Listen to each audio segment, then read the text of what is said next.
నమస్తే.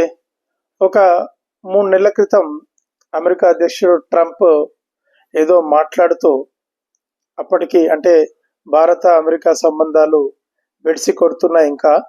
అప్పుడు మాట్లాడుతూ ట్రంప్ ఇండియన్ డెడ్ ఎకానమీ అని మాట్లాడాడు. అంటే భారత ఆర్థిక వ్యవస్థ చనిపోయిన ఆర్థిక వ్యవస్థ అని మాట్లాడాడు. దానికి వత్తాసు పలుకుతూ ప్రతిపక్ష నేత రాహుల్ గాంధీ నేను ట్రంప్ చెప్పిన మాటల్ని నమ్ముతున్నాను, మనది చనిపోయిన ఆర్థిక వ్యవస్థ డెడ్ ఎకానమీ అని చెప్పి రాహుల్ గాంధీ కూడా మాట్లాడడం జరిగింది. ఇప్పుడు రాహుల్ గాంధీకి ఒక హైడ్రోజన్ బాంబు లాంటి న్యూస్ నేను తీసుకొచ్చిన. ఏదైతే డెడ్ ఎకానమీ అని ట్రంప్ రాహుల్ గాంధీ అంటున్నారో ఆ డెడ్ ఎకానమీ చనిపోయిన ఆర్థిక వ్యవస్థ నిన్నటి రోజు ధన్తెరస్ రోజు 2 రోజుల క్రితం వచ్చిన ధన్తెరస్ రోజు సింగిల్ డే డెడ్ ఎకానమీ ఏం చేసిందో నా దగ్గర కొన్ని గణాంకాలు ఉన్నాయి. ఆ రోజు సింగిల్ డే భారత్లో 1,00,000 కోట్ల అంటే సేల్ జరిగింది. 1,00,000 కోట్లు, 1 lakh crores. అందులో 60,000 కోట్ల రూపాయలు కేవలం వెండి బంగారం అమ్మకాలు జరిగినాయి.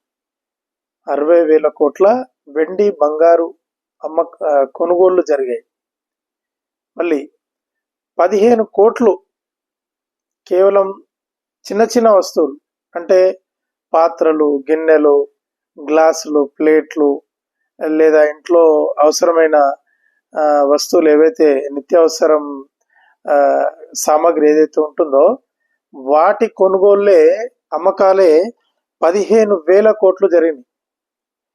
8,000 కోట్ల వాహనాలు కొన్నారు ధన్తెరస్ రోజు. అన్ని కంపెనీలు కూడా ధన్తెరస్ రోజు మేము 20,000 కార్లు మారుతి వాళ్ళు, 22,000 కార్లు హుండాయ్ వాళ్ళు, ఇట్లా 1,000 కార్లు ఆ రోజు అమ్మకాలు జరిపినట్టుగా గణాంకాలు విడుదల చేసినాయి. ఇది డెడ్ ఎకానమీ అని అంటున్న రాహుల్ గాంధీ నెత్తిలో సగటు భారతీయుడు హైడ్రోజన్ బాంబు వేసినటువంటి వార్త ఇది. కాబట్టి విదేశీయులు మాట్లాడిన మాటల్ని అవి నేను నమ్ముతున్నాను అని చెప్పే ఒక ప్రతిపక్ష నేత ఉండడం అనేది భారతీయుల దౌర్భాగ్యం, దురదృష్టకరం.